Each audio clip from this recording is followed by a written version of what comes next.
Olá, hoje nós vamos falar de um transtorno que na verdade não é tão divulgado. Por exemplo, o transtorno da anorexia, que acho que é um dos mais conhecidos, bulimia, transtorno alimentar. Esse transtorno tem a ver sim com alimentação, tem a ver com imagem corporal, mas é um transtorno em que a pessoa ela quer sempre estar cada vez mais forte, bombada, né? Ela não se vê no corpo que ela tem e isso pode trazer inúmeros problemas. Nós vamos conversar hoje sobre vigorexia. Já ouviu falar desse termo? É um transtorno dismórfico corporal. Os termos são técnicos, mas a gente vê muito esse tipo de situação nas academias. O nosso convidado de hoje é o profissional de educação física, Adilson Reis Filho. Adilson também é conselheiro, né, do Conselho Regional de Educação Física, tem outras atuações aí. Queria até que você se apresentasse, Adilson, para a gente, para as pessoas saberem aí, especialmente do seu conhecimento também nessa área de orientação aos profissionais, né? Além de conselheiro, também você atua em outras áreas, né? Outras instituições aí da sua profissão, né? Conta pra gente um pouquinho aí, por favor. Bom, meu nome é Adilson Reis Filho, sou conselheiro do CREF 17, também faço parte numa Câmara de Ensino Superior e Preparação Profissional do CONFEF, Conselho Federal. Sou membro fundador, né, embaixador da Associação Nacional de Personal Trainers, então aqui em Mato Grosso sou um dos representantes.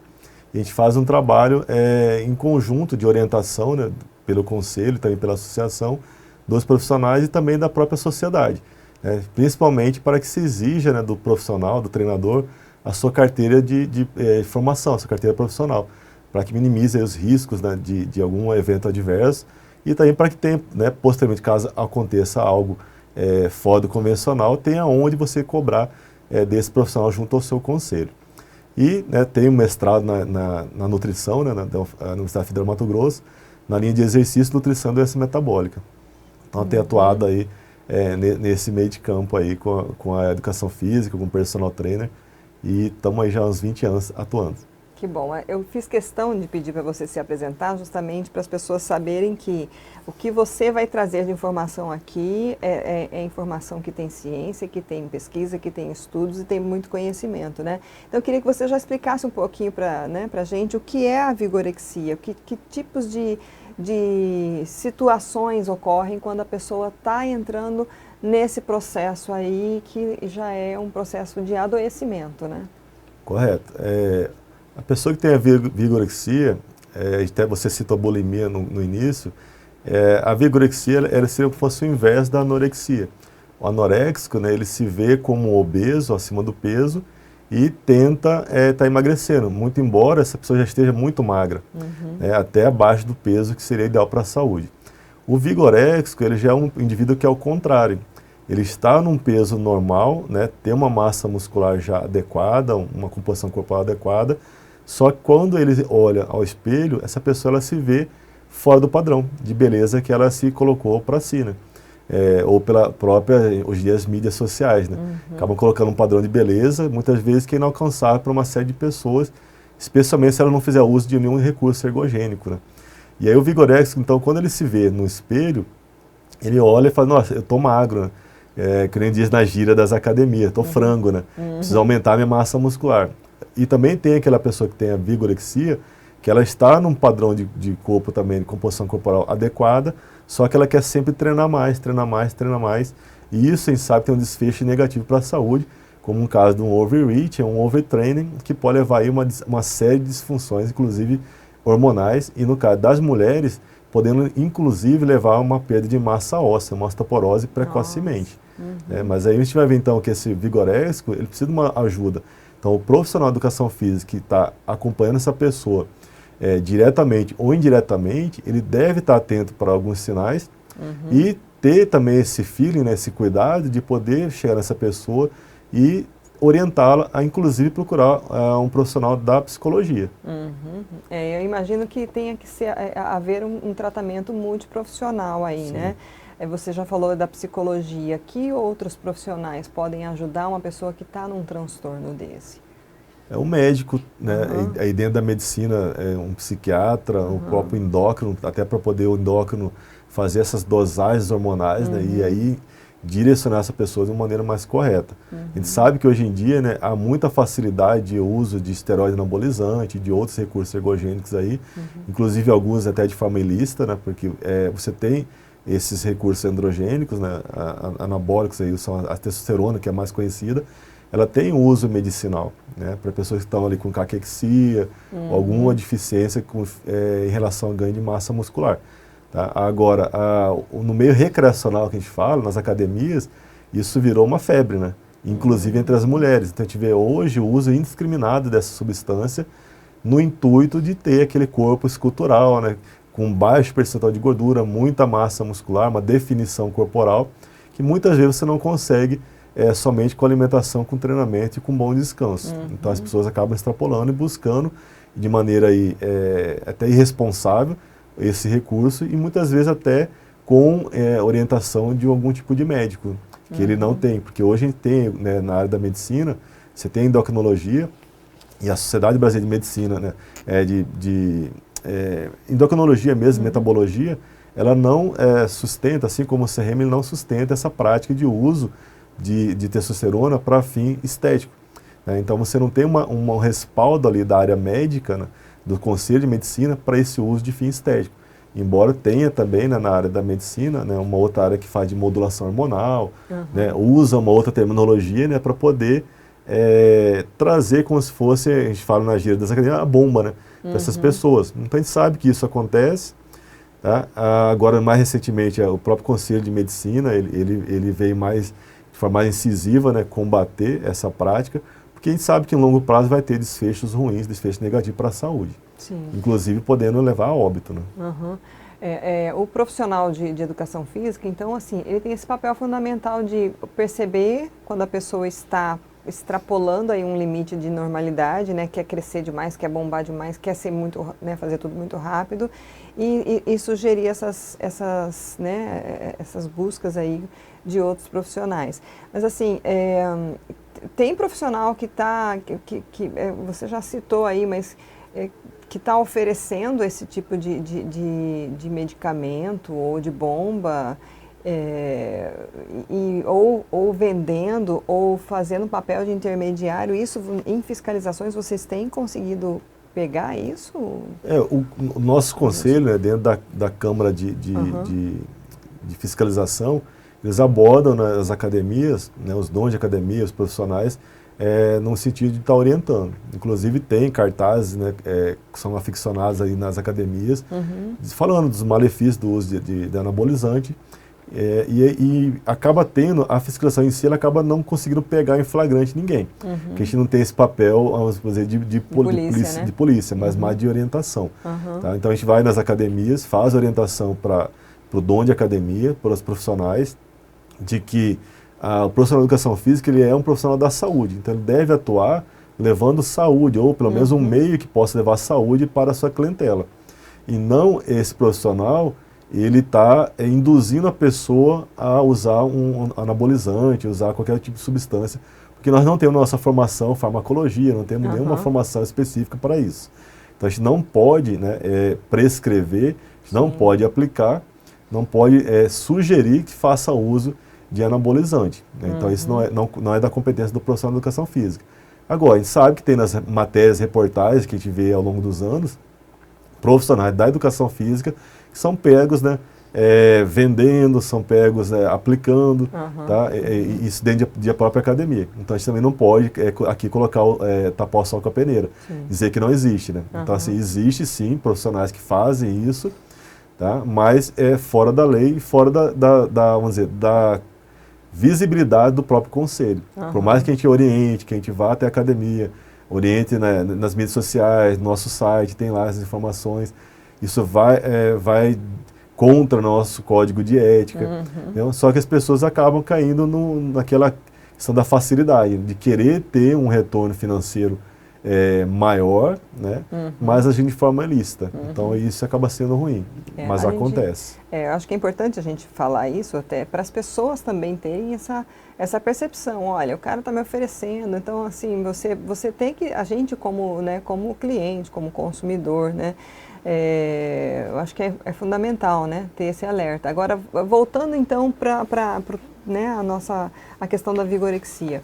Nós estamos aí terminando setembro, outubro, começando aí, né, o último trimestre e começa o projeto verão. Tá todo mundo, muita gente que vai para a praia, que vai para a piscina, que vai até para a beira do rio, que vai usar uma roupa de banho, quer estar com um corpo em dia, né? Sim. De preferência, perfeito, né?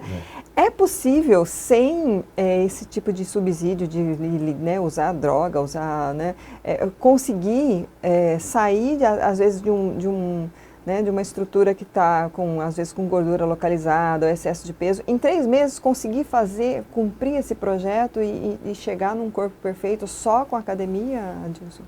Olha, depende da quantidade de gordura corporal que essa pessoa queira eliminar. Porque a gente, de forma saudável, o que é recomendado, né, tanto pelos nutricionistas quanto pelos profissionais da educação física, é que você tenha uma redução de peso corporal, né, da gordura corporal ali, no máximo 1 quilo por semana.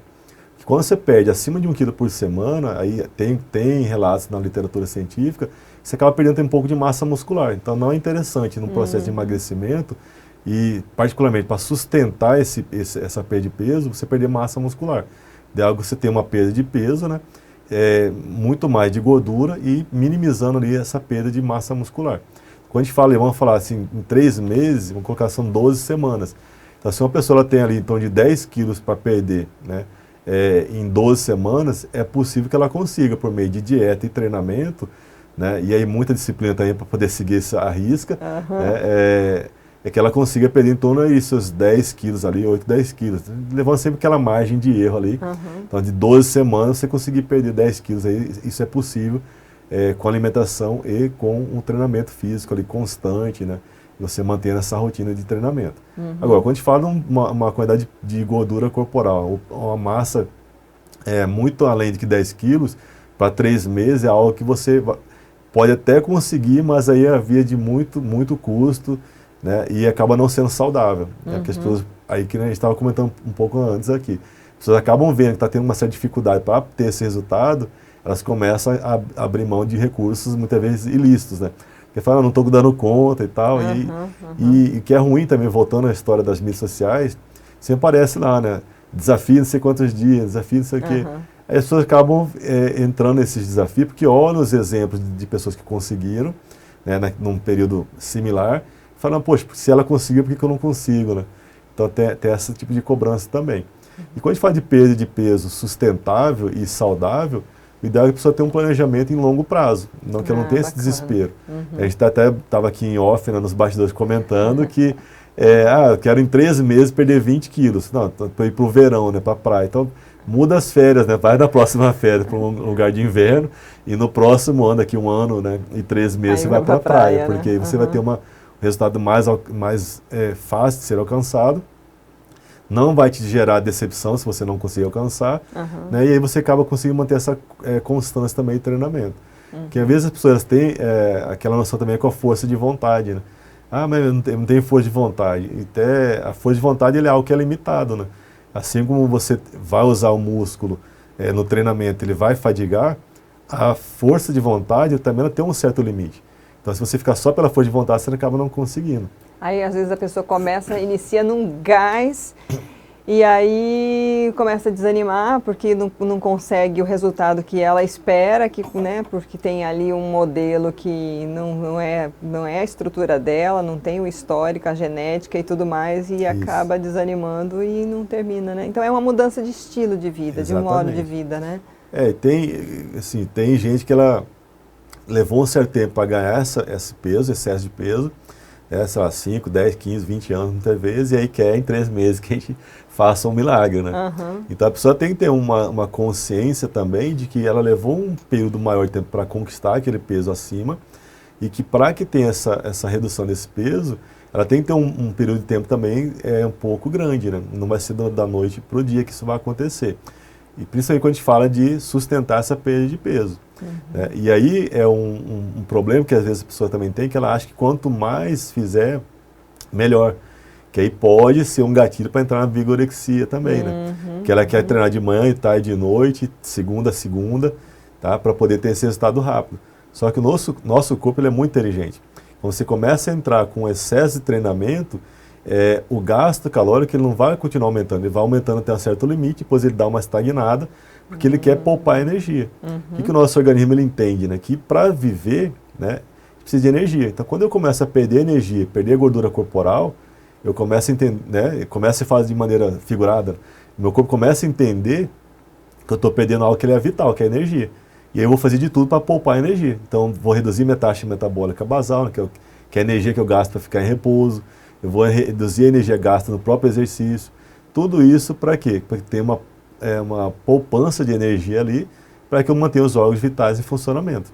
Então, quando a gente pensa em emagrecimento, o nosso corpo ele vai tentar nos defender.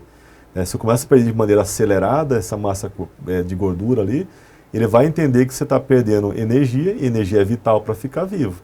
Então, o que eu vou fazer? Reduzir nos momentos que você não está fazendo nada, ou mesmo durante o exercício, esse gasto calórico para poupar energia para que você fique vivo. Então, eu vejo que a briga ela é um pouco injusta quando você não tem a consciência. Então, sempre que falo para as pessoas que estão buscando a perda de peso, ou quer melhorar a sua massa corporal, né, sem excesso, né, sem nenhum problema assim, de vigorexia, que ela tenha uma consciência, né? Consciência de que o corpo, em determinado momento, ele vai querer poupar energia. Então, quando você está lá treinando de manhã, tarde e de noite, vai chegar um momento que você vai ter algum problema para dormir, como insônia, você vai ter algum problema de irritabilidade, porque você começa a ficar mais estressado. Então, você vê que tem eventos adversos que vão contra, né, o que se preconiza como saúde. Por isso que muitas vezes as pessoas dizem, né, que o atleta ele não é sinônimo de saúde. Então, o esporte não é um sinônimo de saúde. Porque o atleta está sempre no seu limite máximo. Né? E sempre buscando superar esse limite, buscar a sua performance. Então, a gente não pode também chegar a uma pessoa que não é atleta, a gente fala que não tem um lastro, né? Ou seja, não teve lá atrás um certo nível de treinamento, e aí ela começa com seus 30 e poucos anos de idade, 40 anos de idade, querer se tornar atleta. Né? Então, vida de atleta. Né? É complicado. O atleta, às vezes as pessoas não veem, mas ele se lesiona muito, aí ele se recupera, mas ele vai seguindo, às vezes, com consequências, e às vezes, em muitas situações, acaba tendo que aposentar cedo do esporte no qual ele é profissional. A gente, né, é a história da bailarina também, que é tudo bonito ali, mas sabe o pé da bailarina, o quanto tem que suportar, né? Assim, Adilson, eu acho que é importante a gente, né, trazer essa conversa, e eu acho que o mais importante aí é as pessoas terem a sua consciência corporal. A gente precisa de descanso, a gente precisa de boa alimentação, a gente precisa da atividade física, né?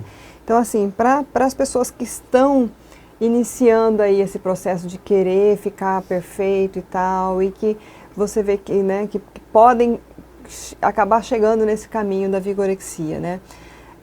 O que você diria, tem como prevenir isso? O que você diria para essas pessoas que começaram nessa lida e ainda dá tempo de frear, de desacelerar, né? Que tipo de conselho você pode trazer?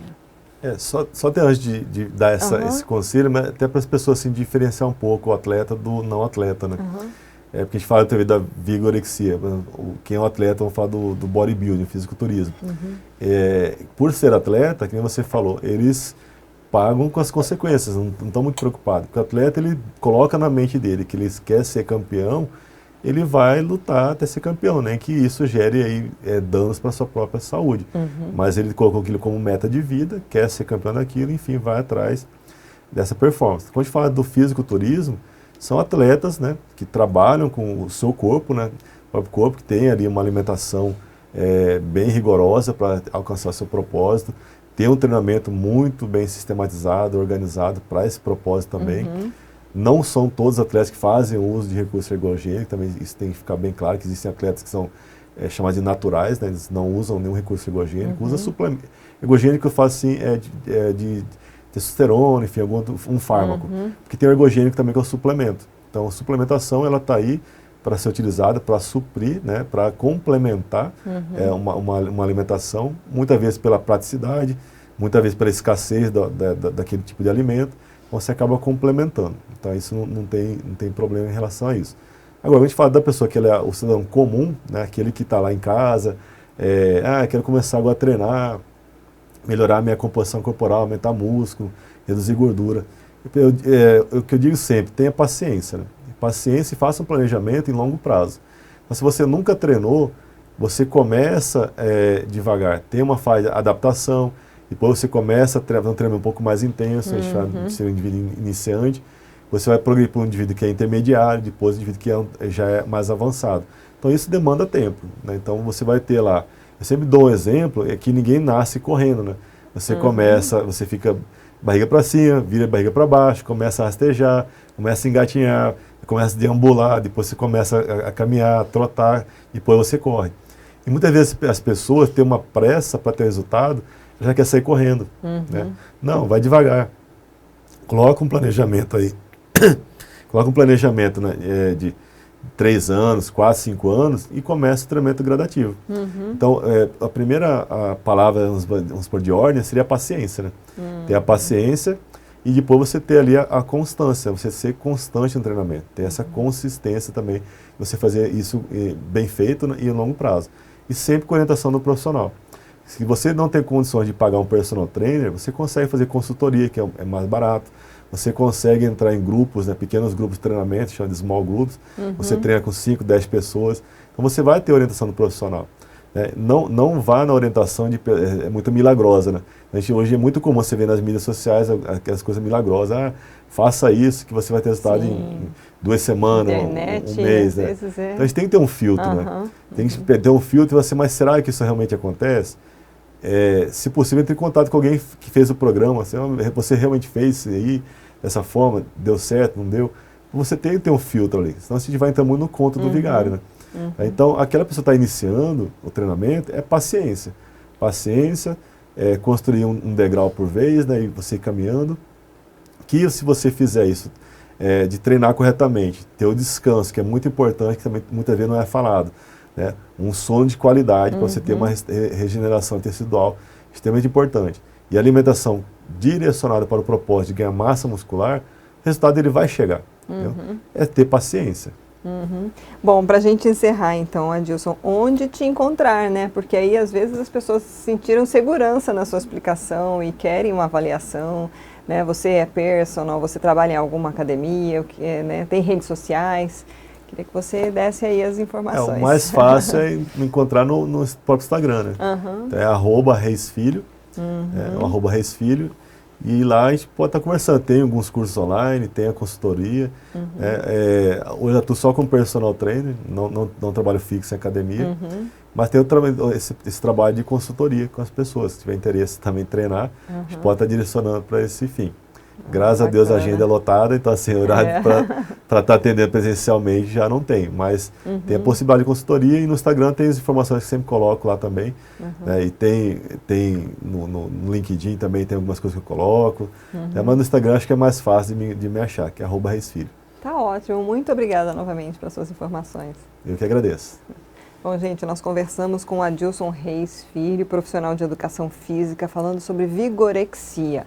Anota esse nome, ajude a divulgar, mande para as pessoas que você às vezes conhece, já está preocupado, está extrapolando muito, né? Essa tensão de querer ficar bombado, de querer ficar forte para o final do ano, deixa para o outro final do ano, né? Como ele falou aqui, mas assim, vamos ajudar divulgando essa informação. A nossa entrevista fica disponível no nosso canal do YouTube e no site RD News. Obrigada pela audiência, até a próxima.